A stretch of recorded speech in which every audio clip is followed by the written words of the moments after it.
Estamos con Óscar Andrade, Miguel Mansi, Eduardo Rubio y Pablo Abdala. Escuchemos rápidamente lo que me decía hace algunos minutos, no estaba en la agenda de la tertulia, el doctor Henry Engler, el director del CUDIM. Bueno, yo pienso de que en las circunstancias de que tenemos este gobierno es bastante fácil hacer y crear problemas, ¿no? Porque el gobierno no toma las medidas que tomaría de pronto otro tipo de gobierno, y es lógico que así lo haga. Yo les mandé una carta a los muchachos del sindicato del CUDIM, que son 28 personas, de que si querían hacer paro, y yo los apoyaba, dejaban una guardia gremial y atendíamos a los pacientes. Ahora estamos atendiendo igual, hoy hay un paro, igual vamos a atender a los pacientes, porque la dirección del CUDIM es la que hace la producción, y si los médicos que dirigen al CUDIM tienen que inyectar, lo vamos haciendo. Nosotros nos debemos a los pacientes no los vamos a dejar tirados en un rincón. Hay que tener en cuenta que cuando es el pariente de alguno de los militantes del sindicato, no hubieran hecho paro, yo estoy seguro. Entonces nosotros siempre le damos preferencia a la familia de los que están trabajando. Pero esto es sindicalismo salvaje el que usted describe. Pero es una bestialidad lo que están haciendo, y es una falta de empatía absoluta. Vamos a tener en nuestra página web, en espectador.com, esta entrevista, y también la emitiremos el próximo sábado. Pero decía Engler, quieren tomar el control del CUDIM y denuncia que el sindicato quiere precisamente el control y que de pronto advierte que allí hay algo así como un botín económico, en fin. Me llamó mucho la atención. Eduardo Rubio, luego de escuchar esto, evidentemente muy en frío. Sí, y en frío, además sin antecedentes, pues estamos recién llegando del viaje que hicimos al exterior. O sea, me llama la atención esto de la guardia gremial. No recuerdo un conflicto en la salud donde no haya habido por parte de los trabajadores guardia gremial. Antes de salir para el exterior, estuve visitando el Piñeiro del Campo, que tuvo casi, creo que como 15 días ocupados. Que después arbitrariamente y abusivamente se decretó la esencialidad sin ninguna razón. Cada inspección del Ministerio de Salud Pública confirmó la excelente atención que recibían los pacientes durante esa ocupación. Entonces, como no conozco la realidad, no conozco cuáles son los reclamos de los trabajadores, la verdad no puedo dar opinión. Me gustaría realmente saber si es que no hay una guardia gremial, o si es que en el CUDIM, por las condiciones que tiene, quien atiende a los pacientes no son justamente los trabajadores que están en el sindicato. O sea, me cuesta creerlo. Me parece muy fuertes las declaraciones del doctor Engler, pero bueno, debería conocer más para opinar. Sí, dice, el problema con el sindicato es la desilusión más grande que he tenido, decía Engler. Estaba realmente muy decepcionado, muy entristecido. El sindicato no puede decir que está del lado de los pacientes con las acciones que toma. El sindicato del CUDIM son 28 personas. Si dejaban una guardia gremial, yo los apoyaba. Una cosita más. Me llama la atención que el director del CUDIM diga que se da prioridad a los familiares de los empleados allí. Tiene una grave responsabilidad. O sea, no, creo que no lo dijo en esos términos. Señaló que si acaso hubiera alguien internado... dijo después que siempre atienden primero a los pacientes, a los familiares de los trabajadores allí. Bueno, habría que escucharlo una vez más, en todo caso iban más adelante, pero sí es grave. Entonces, Pablo Abdala, ¿algún comentario de esto? Bueno, con toda franqueza, yo no estuve en Suecia como el diputado Rubio, estuve acá, pero sinceramente tampoco, con toda honestidad intelectual digo que no conozco los detalles ni las características de este conflicto.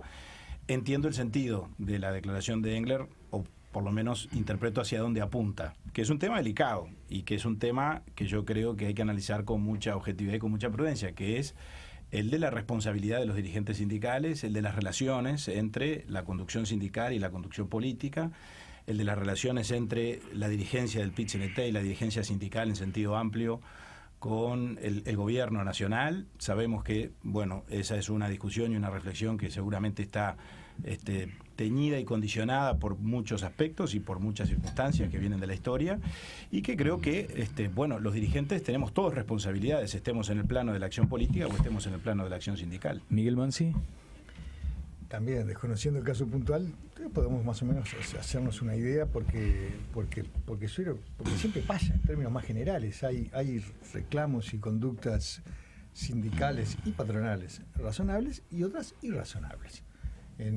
Hay un antes, un durante y un después de los conflictos, hay un papel de los conflictos, la plataforma reivindicativa, y hay una realidad de los conflictos, quién gana y quién pierde con cada uno de los conflictos, quién paga los costos y quién obtiene los beneficios de los conflictos.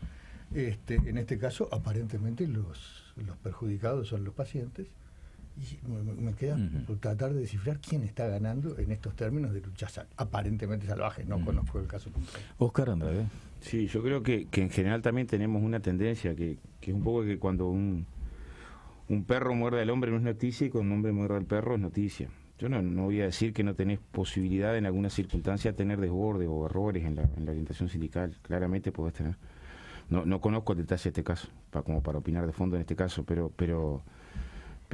lo que sí estoy seguro es que por cada desborde sindical encontrás 100 desbordes empresariales. Yo que sé, hasta ahora, pero déjame terminar más. 1 a 100, no sea mal. Déjame terminar más. Un empate. Déjame terminar. Hasta ahora tenés trabajadores de un packing de Guarino que están en una situación dramática porque uno de los mandos golpeó a una trabajadora.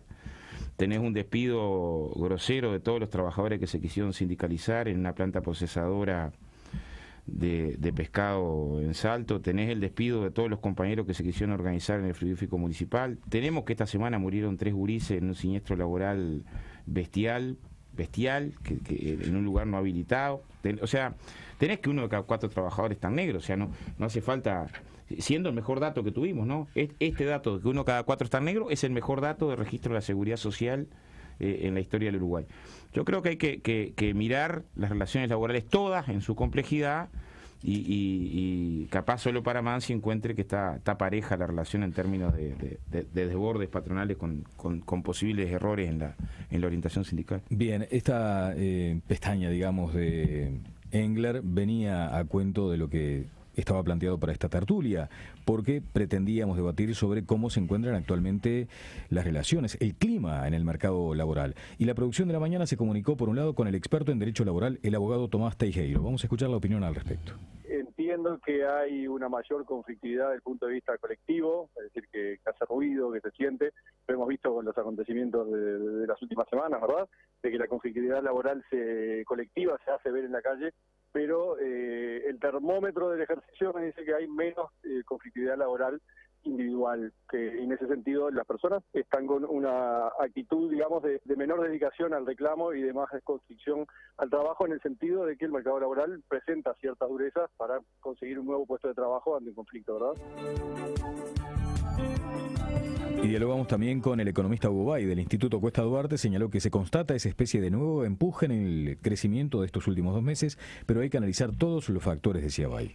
Da la sensación de que el crecimiento del salario real se va a mantener en este intervalo de entre, vamos a decir, de entre 0,5 y algo más de 1% de crecimiento en los próximos meses, lo cual, a nuestro entender, es un tema que preocupa, sobre todo teniendo en cuenta lo que es la situación de los salarios sumergidos en la economía, con casi 400.000 asalariados, digamos, que todavía perciben remuneraciones líquidas por debajo de los 15.000 pesos, y eso obviamente configura un desafío muy grande, seguir avanzando en esos salarios sumergidos, y esto no parece ser los ritmos necesarios para efectivamente lograr que por lo menos una parte importante de esos trabajadores accedan a remuneraciones más razonables para no caer en la situación de pobreza, o al menos estar cerca de ese umbral de pobreza que tanto preocupa frente a una situación de estancamiento económico con el que tenemos hoy, pero por suerte con perspectivas de crecimiento a futuro. Bien, quiero los comentarios de ustedes sobre este asunto. Antes un paréntesis. Dice textualmente Henry Engler, Eduardo, hay que tener en cuenta que cuando es el pariente de algunos de los militantes del sindicato, no hubieran hecho paro. Yo estoy seguro. Siempre le damos preferencia a las familias de los que están trabajando. Eso es lo que textualmente dice Siempre Engler. le dan preferencia a las familias que trabajan allí. No entiendo por qué. Bueno, Oscar Andrade, sobre el tema... Sí, yo creo que lo primero que habría que tratar de despejar es que la conflictividad es algo malo. La conflictividad no es buena o mala en sí misma. Te voy a poner un ejemplo. Cerró Fripur y los trabajadores tenían 3 años sin cobrar licencia, aguinaldo y vacacional. No había conflicto porque estaba prohibido el sindicato. Ojalá hubiera existido conflicto. Ojalá hubiera existido conflicto que pudiera generar las condiciones de evitar que esto pasara. Entonces, en general tratamos de mirar de la siguiente forma. Ausencia de conflictividad es una buena noticia, conflictividad malo, conflictividad perverso. Y en realidad, a veces la ausencia de conflictividad lo que demuestra es carencia de organización. Yo lo he planteado acá, pero a ver, recorriendo Tranquera, encontramos sectores de la forestación que estamos intentando armar conflictos, porque los trabajadores les aportan por 6.000 pesos, cobran 12, ¿no? Y son cerca de 800 compañeros. Te encontrás circunstancias en Quebracho que son similares. O sea, en muchos casos, es la ausencia de conflictividad y de organización, que todavía existe en algunas ramas de actividad importantes, lo que ubica que tengamos niveles de distribución muy bajos. A ver, el sector del comercio, de las grandes superficies, ¿alguien duda que tiene condiciones de dar salarios y beneficios mejores que los que da? Bueno, en general lo que tenés todavía son niveles de organización que son insuficientes para las tareas que tenés que desarrollar. Y en general la construcción de la organización es en el marco de hostilidad. O sea, el nacimiento de la organización donde no hay organización siempre es en el marco de la hostilidad. Acá hemos tenido casos, yo en la changa anterior nos pasó, ahora tenemos un sindicato bastante fuerte en Caputo, pero cuando fuimos a entrar como comisión de legislación se prohibió el ingreso a la comisión de legislación del trabajo encabezada por el Wilson Esquerra, que es más bueno que Bambi. O sea, es blanco. Pero lo que estoy diciendo es, ¿no? Porque está bien que no me dejaran entrar a mí, pero a Montes de Plata no permitía ingresar al vivero. Tuvimos que hacer asambleas en la puerta para armar sindicato ahí. O sea, en general la construcción de organización, que es la única que va a cambiar, porque no va a cambiar de ningún lado si no tenés una base social que siempre en un marco de hostilidad, de complejidad, de dificultades, y creo que hay que pegar un segundo salto. El movimiento social saltó de 100.000 a 400.000 afiliados. Para poder avanzar hay que pegar un segundo salto, y ese salto siempre es pensando en organizar lo que no está organizado, y eso siempre genera tensión, rispidece. Bueno, Adala va comúnmente a la Comisión de Legislación de Trabajo, sabe que te encontrás con denuncias y circunstancias frecuentes de acciones contra la organización sindical. Diputado Adala. No, yo coincido que el conflicto en sí mismo no es bueno o malo, y en todo caso es un dato objetivo que obviamente en una sociedad democrática acontece inexorablemente, y en las relaciones entre capital y trabajo, obviamente. Y yo creo que es hasta sano que acontezca, porque en definitiva el conflicto muchas veces es la forma de descomprimir situaciones. Lo que entiendo que es fundamental, hay un tema que tiene que ver con la cultura, ¿no? Con la cultura sindical y con la cultura política. Me parece que es importante ver de qué forma llegamos al conflicto y de qué forma salimos de él. Si el conflicto en todo caso es la primera medida, o la medida refleja frente a una situación de diferencias, bueno, pues entonces ahí no solo aumentará la conflictividad, sino que creo que aumentará seguramente la tensión social, y en tal caso ese escenario a mí no me parece un escenario sano. ¿Y cómo salimos de él? Es, bueno, de qué manera, una vez que estamos en el conflicto, las partes, los trabajadores, los empresarios y el Ministerio de Trabajo o el Estado como árbitro, bueno, hacen lo que hay que hacer para que los conflictos no se eternicen y para que en todo caso le encontremos una salida a la situación conflictual, que es excepcional. Es natural, pero naturalmente también tenemos que tratar de sortear la situación de conflicto y en función de eso buscar entendimientos entre las partes. Creo que en el ánimo de todos debe estar siempre ese objetivo. Lo que nos está pasando ahora, me parece, y capaz que lo dejo como titular para otra próxima intervención, es que los niveles de conflictividad están altos, no sé si más o menos que en otros tiempos, pero tal vez estén más altos que en otros periodos de gobierno del Frente Amplio para ser el segundo año del gobierno. Era lógico que el primer año la conflictividad se disparara, porque con las rondas de negociación de los consejos de salarios también se daba la discusión presupuestal, que obviamente dispara la conflictividad a todo nivel. Creo que este año se ha mantenido alta la conflictividad en razón de que la negociación salarial ha tenido como novedad que el gobierno ha definido pautas salariales que notoriamente desde el propio PIT-CNT y desde las propias organizaciones sindicales han sido resistidas. Y bueno, creo que en la construcción hay un ejemplo que es absolutamente actual. Y eso ha determinado entonces el paro general que el PIT-CNT decretó hace pocas semanas y ha decretado los niveles de conflictividad que tenemos hoy. Diputado Rubio. Sí, yo creo que plantear que la conflictividad está alta es desconocer la historia del país, ¿no? Estamos en un nivel de conflictividad para las circunstancias económicas que estamos. Decía quien hablaba por el Instituto Huerta Duarte, 400.000 trabajadores por debajo de 15.000 pesos. Amenazas tremendas como la firma de los TLC con Chile, con China. En otras circunstancias estaríamos con otro gobierno. Seguramente la dirección del PIT-CNT hubiera definido otras medidas de lucha que son imprescindibles, ¿no? Entonces, con una perspectiva de crisis en la que ya está el Uruguay, negada tantas veces, pero que es innegable hoy, naturalmente se generan conflictos. Y va a haber más, va a haber más. La rendición de cuentas fue de achique, de ajuste, de reducción de gasto público, cero inversión pública. Ahora están gritando, están festejando un fondo para las PPP. Entonces, esto me parece que es la antesala de una situación de mayor conflictividad. Y luego una reflexión sobre las cosas que se dijeron anteriormente y que por lo menos en la entrevista que hacía Engler.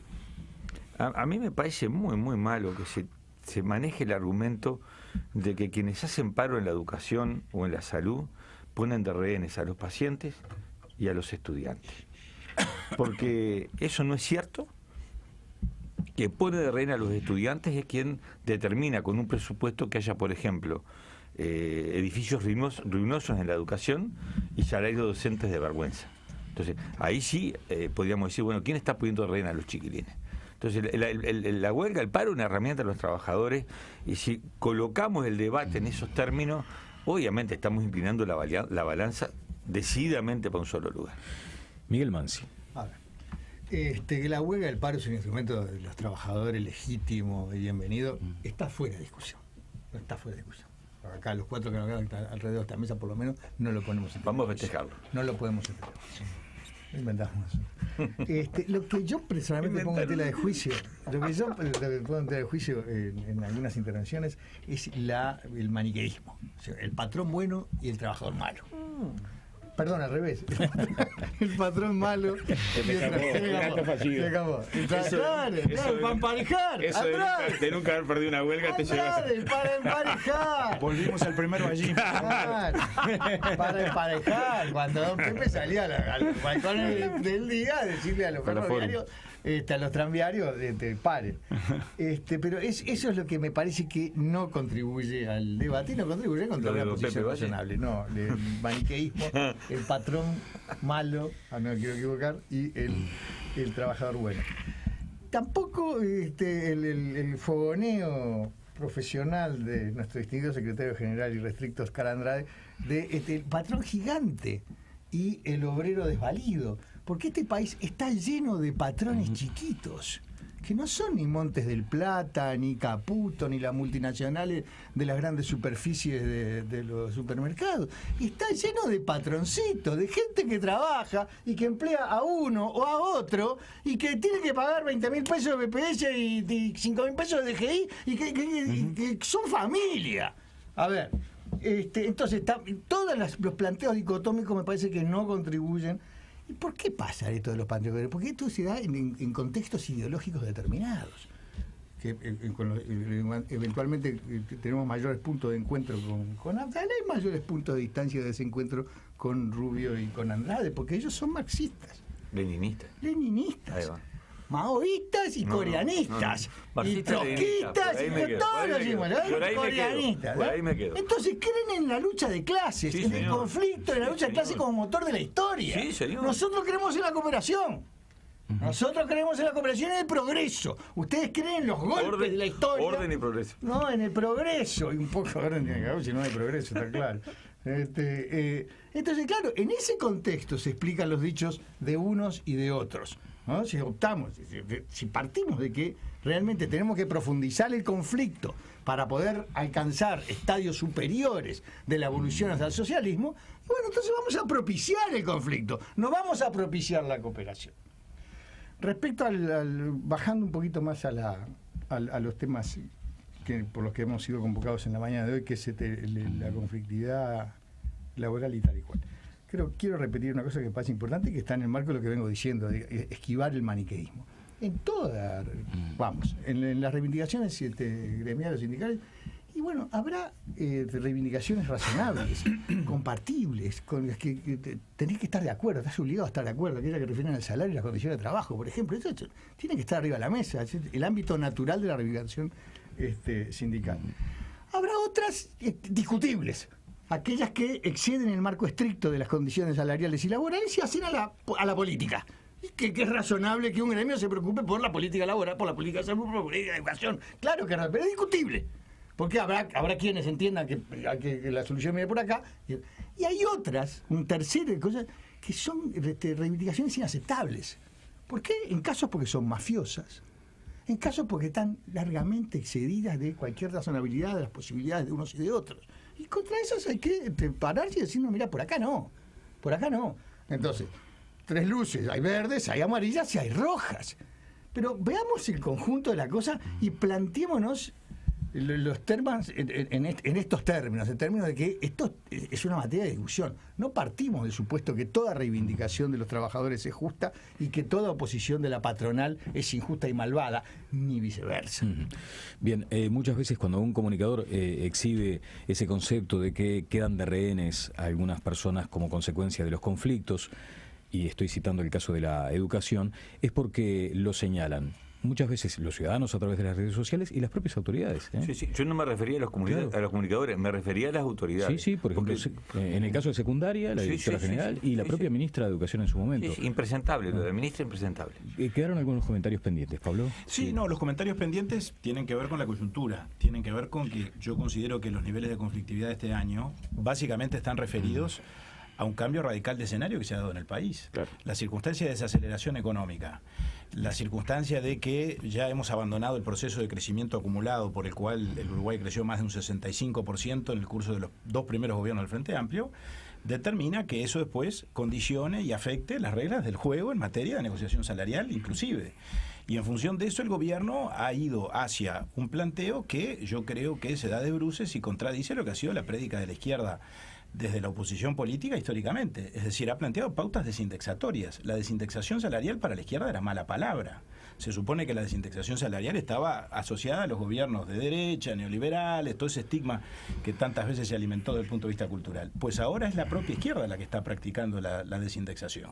Eso es lo que está planteado en varios conflictos, entre ellos en el de la construcción, lo sabrá decir mejor que yo Óscar Andrade, pero la circunstancia de que se planteen pautas salariales que están por debajo de la inflación esperada y de que se planteen pautas correctivos a los ajustes salariales de 18 meses o de 24 meses, cuando todos sabemos que la pérdida del poder adquisitivo de los salarios en ese tiempo es inexorable, lo que define, aunque Murro se haya negado a reconocer el vocablo, es sin duda una política salarial desindexatoria, que se da en un escenario como el que describía recién el representante del Instituto Cuesta Duarte, es decir, el de los 15.000 pesistas, el de los salarios que claramente están en un proceso de pérdida de poder adquisitivo con relación a la evolución de los precios. Si bien la inflación algo ha cedido en los últimos 2 meses, es evidente que, los economistas saben explicar mejor esto que yo, hay una suerte de inflación subyacente que está determinando un problema de precios en el Uruguay en este momento, que afecta obviamente antes que a nadie a los sectores de ingreso fijo, y obviamente eso después se traduce en términos de una mayor conflictividad.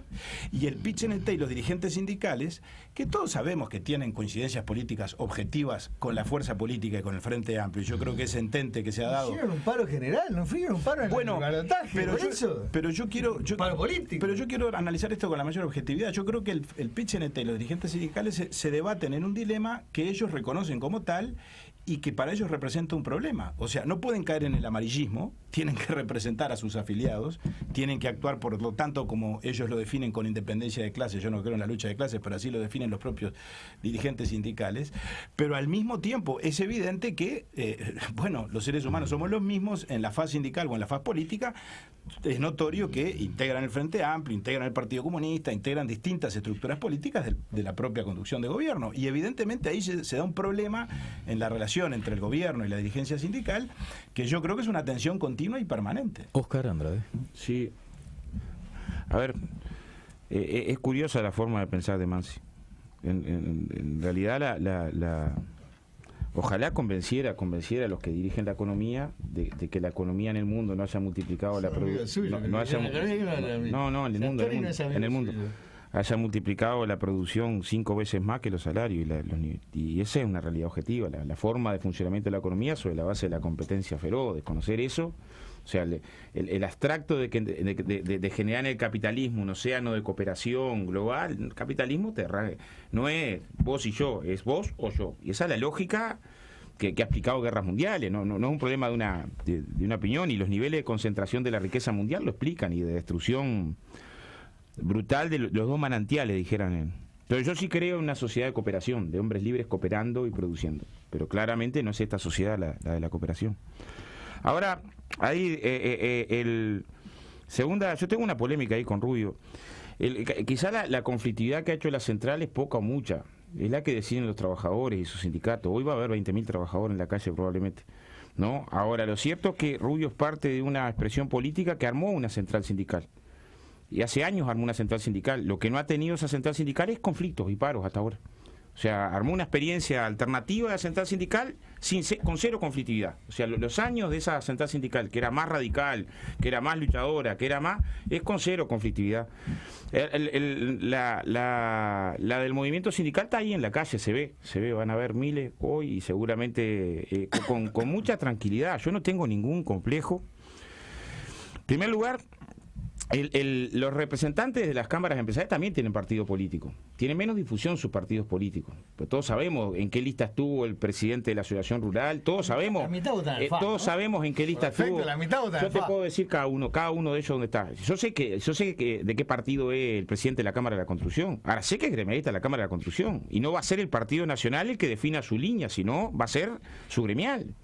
Y yo también, Lo que no tiene en duda nadie, ¿no? Es que el margen, primero, la posibilidad de participar en política es lógica. Yo la única constitución que conozco que prohíbe expresamente a los dirigentes sindicales participar es la de Pinochet en Chile, ¿no? Que estableció claramente la imposibilidad de que el dirigente sindical participe en política, el sindical laboral, no el sindical empresarial, que sí lo permite. Ahora, después comparto con lo que dice Adala, contracción de la economía, por lógica, hay disputa redistributiva más fuerte y esa tensión está arriba de la mesa. Y va a resolverse esa tensión fundamentalmente por la correlación de fuerza que tenga. Y los sectores económicos que yo le planteaba a Mansi tienen que ver, por eso, con sectores económicos que sí tienen condiciones para poder dar mejores circunstancias y no las dan. ¿Por qué no las dan? Porque el grado de correlación todavía no es el suficiente. Por dos alusiones, comienzo con Eduardo Rubio. Sí. Yo le agradezco a Andrade que me adjudique la conformación de la Central Obrera, porque para mí es un orgullo. No he podido hacerlo.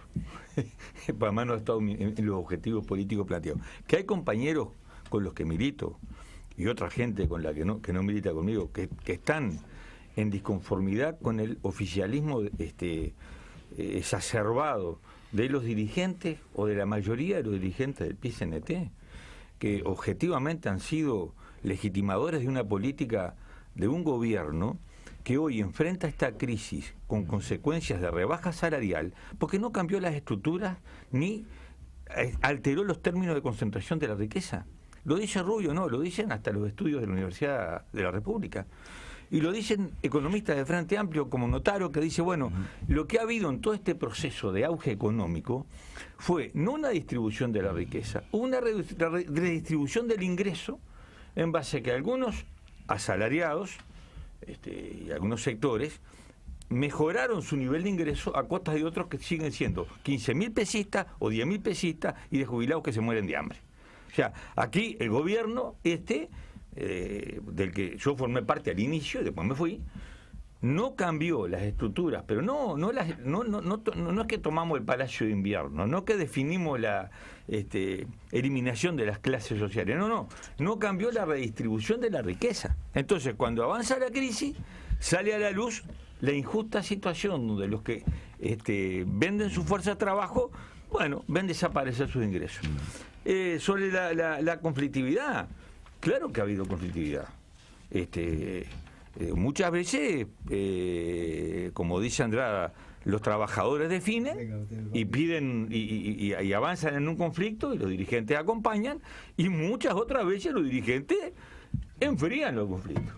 Después, ¿quién hace conflicto, quién no? Pues yo conozco y tengo relación con sindicatos que están en el PCNT, que no están en el PCNT, que están a medio camino, y vaya, si ha habido conflicto en todos. Estuve acompañando la ocupación del Piñeiro del Campo. Pertenecen a la Federación de Salud Pública, que llegó el día que levantaron la ocupación, la Federación. En 15 días de ocupación en soledad. Estoy de lleno con los compañeros del Hospital de Clínica, tratando de frenar la privatización que el gobierno del Frente Amplio quiere hacer, de la liquidación del Hospital de Clínica. ¿Lo dice Rubio? No, lo dice la UTHC, que está dentro del PCNT. Ahora, en las movilizaciones, en la movida, ¿cuánta soledad? Porque hay que enfrentar al gobierno. Entonces, insisto, hay un incremento de la conflictividad que refleja una realidad económica de un gobierno que no cambió la estructura económica y social que siguió favoreciendo y hoy en estas circunstancias apunta a favorecer más que nunca al gran capital y a las multinacionales del sistema financiero, TLC mediantes. Y el problema de lo que dice Mansi, sí, que los conflictos no se dan con los pequeños patrones en general, se dan con UPM, esa fantástica empresa finlandesa. Estuve en Suecia, les estuve denunciando a los suecos. Mire que allá lo que ustedes mandan, nos mandan a reventar el país. Entonces, ahí está UPM. Mirá qué relaciones laborales. Las que están en Suecia, no. Las que imponen acá. Trabajo en negro, superexplotación. A eso viene. Miguel Mansi. Es la caída de un ídolo. Lo de Rubio es la caída de un ídolo, ¿no? Es el tábano del gobierno. La voz de la conciencia. La dinacoprín de la política, ¿no? El control de la... ¿Viste? Y resulta que no vota la investigadora de. Bueno, pero de lo aire incorporamos fresco. como tema, porque no. Claro. No me lo puedes tirar de costado. Te habla, te habla de todo lo que está. Y resulta que hay un ciudadano diputado del Partido Nacional, don Jaime Trovo, que hace unas fundadísimas denuncias por hechos además notorios, ¿no? Porque privatizaron usted que le huye a la privatización, privatizaron el comercio exterior. Un señor que firma de un lado un ministro firma de un lado un ministro de Venezuela y del otro lado el Pato Celeste. Estamos todos locos. Y resulta que Rubio, que es el tábano del gobierno, no le vota a la investigadora a Jaime Trovo. Entonces, esta es la caída de un ídolo. Pero bueno.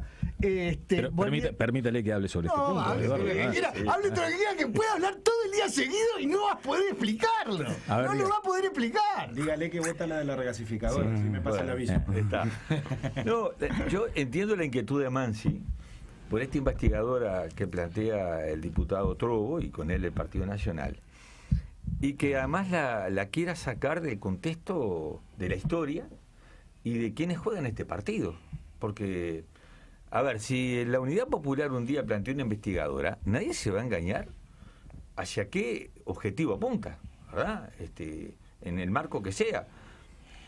¿Qué pasa con la investigadora de Venezuela? Hay antecedentes de esto. A mí el diputado Trovo una vuelta vino y me planteó, el Partido Nacional va a plantear una investigadora sobre el Fondes. Digo, me parece bien. ¿Cómo no? ¿Usted la acompañaría? Y me planteó, bueno, el uso de los recursos, tal. Digo, sí, porque además el Fondes es una herramienta que tiene un objetivo que nosotros compartimos. Parece que no está. Cuando viene el pedido de investigadora, que la presentó el diputado Boni, me encuentro que 2 capítulos eran contra el gobierno de Venezuela. Entonces, y decime, ¿qué tiene que ver esto con lo que me plantearon? Porque yo investigué el Fondes, ¿no? Sí, pero que no, que entonces... yo no te voto eso, ¿no? Y no lo voté. Y te voy a decir que gente del Partido Nacional vino a decirme, tenés razón, porque no era esto.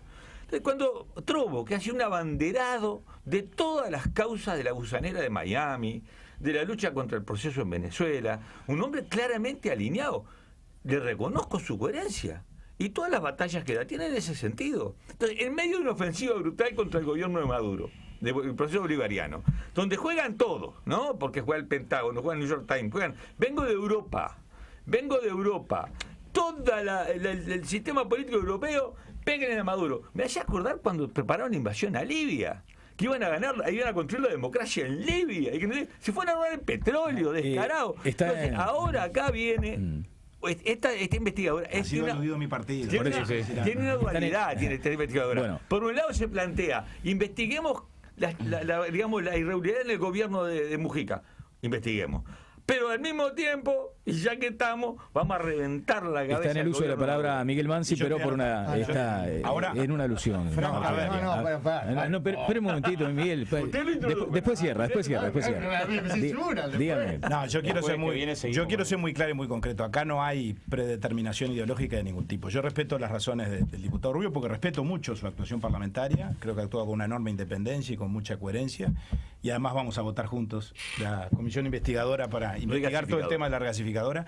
Ahora, yo creo que el planteo del diputado Trovo es un planteo absolutamente contundente y objetivo, que está referido a hechos concretos, más allá de que involucren la relación con Venezuela, porque se dan en ese contexto. Pero acá estamos hablando de la forma en que el gobierno propició determinados negocios y los direccionó para determinadas personas en la intermediación comercial de los Discúlpeme, mismos. Creo que eso es objetivo. Muy bien, adelante.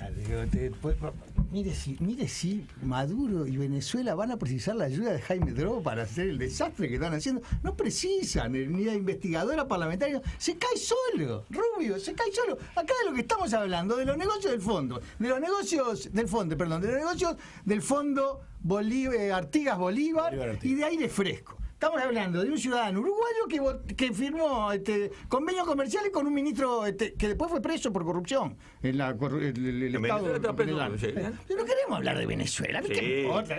No, pero ¿cuánto votamos? Pero imagínese, pero vamos a hablar de lo otro. Miguel, pero ponga usted en la agenda lo que hay que poner. Miguel, es el problema de Mujica, el problema del fondo, es el problema del Fondo Bolívar, el problema de aire fresco, el problema de Pato Celeste. Puedo agregar un renglón. Las comisiones investigadoras son uno de los 3 instrumentos con los que cuenta la oposición y con los que cuenta el Parlamento para desarrollar su acción de contralor, que son los llamados a sala, los pedidos de informes y las comisiones investigadoras. Más allá de la posición del diputado Rubio, por supuesto, y de esta investigadora en particular, yo creo que en la medida en que se planteen razonable y sensatamente, como hasta ahora todas se han planteado en la coincidencia o en la discrepancia que cada quien haya tenido con los planteos, deberían habilitarse las comisiones investigadoras, porque además es la forma de salir de dudas, es la forma de transparentar las cosas y es la forma de que nadie pueda decir, no, nosotros propusimos y no nos dejaron investigar, o no hubo voluntad de llegar al fondo con relación a determinado asunto. Bien, cerramos, Mansi, quiero escuchar los comentarios de Andrade. Sí, cerremos. Es la forma también de evitar la famosa judicialización de la política. Porque esto está en la órbita de la justicia. Sí, pero ¿no? lo puso un señor que no hace parte del gremio Bueno, pero está en la órbita de la justicia. Todos nos sentimos parte, que es el gremio político. Ya no confía en la justicia si no se la denuncia en política. No, porque hay una cosas... una interpretación rara del Estado de Derecho. No, porque ¿sabes qué pasa? Son responsabilidades políticas. Son responsabilidades políticas. ¿Qué me importa lo que diga la justicia?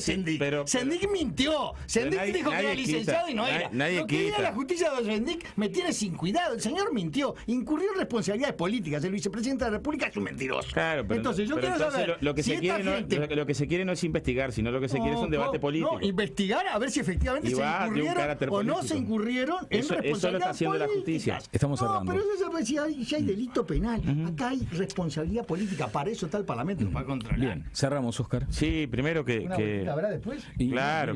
Hace media hora que no para. Yo le voy a recomendar. Primero, a ver, la circunstancia de habilitación o no de investigadora ha tenido una larga tradición en Uruguay de habilitaciones y no habilitaciones. Yo en general creo que es positivo que se habiliten siempre y cuando tengan ese sentido. A veces hay comisiones investigadoras que son sobre temas particulares, no solamente sobre circunstancias. Ahora, muchas veces también lo que se transforma es que en vez del debate de profundización de conceptos que ayuden a la tarea parlamentaria, se arma un gran circo político de prejuzgamiento y que eso sí no ayuda. Hay que también manejar estos temas con mucha responsabilidad, porque a veces juzgamos sumariamente, ¿no? Creo que en temas de esta circunstancia, con lo delicado que son, está bueno que opere la justicia, está bueno que si el tema está en la justicia termine de resolver la justicia y con los datos de la justicia podamos abrir en todo caso una discusión con mayor profundidad, porque ¿sabes lo que pasa? Te tiran un camión de basura arriba, después te pueden limpiar, pero un poco de olor te queda, ¿no? Entonces también hay una lógica de ser cuidadoso. América Latina está atravesando lo que está atravesando, ¿no? Los dramas institucionales que se vivieron en Brasil, en Chile el fin de semana votó el 30% de la población, es un drama, o sea, en términos las instituciones y los partidos políticos aparecen en la jerarquía ranqueados por allá abajo.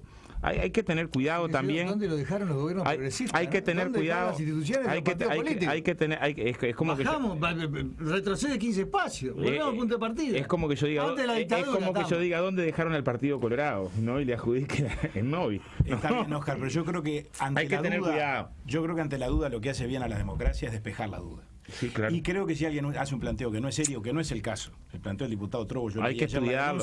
Me parece que es convincente y contundente. Después la investigación conducirá a un resultado o a otro. Pero entiendo yo que quien hace un planteo que es poco serio asume también las consecuencias de eso, como asume las consecuencias políticas de no habilitar una investigadora quien niega los votos cuando la misma se plantea. En esto todos tenemos la obligación de ser serios y responsables, los que gobiernan y los que controlan. Ahora, cuando se plantea un procedimiento de contralor dentro de los criterios de razonabilidad, que creo que en este caso es lo que tiene que analizar el Parlamento, ¿no? Se debe habilitar una instancia de este tipo. Muy bien. Óscar Andrade, Miguel Mansi. Sí, se quedó con... Realmente yo... Mire la hora que esto es. porque lo estaba esperando. Lo estaba esperando a Rubio, que estaba en Suecia, no podía hablar con él y no podía dejar de decir esto, pero... No me habilite una respuesta. No, para nada. Quiero bueno. volver con un mínimo mensaje respecto al tema por el que habíamos sido convocados originalmente, que era la conflictividad laboral y tal y cual. Hay una frase que no sé a quién se la robé, estoy seguro que no es mía, porque es muy buena.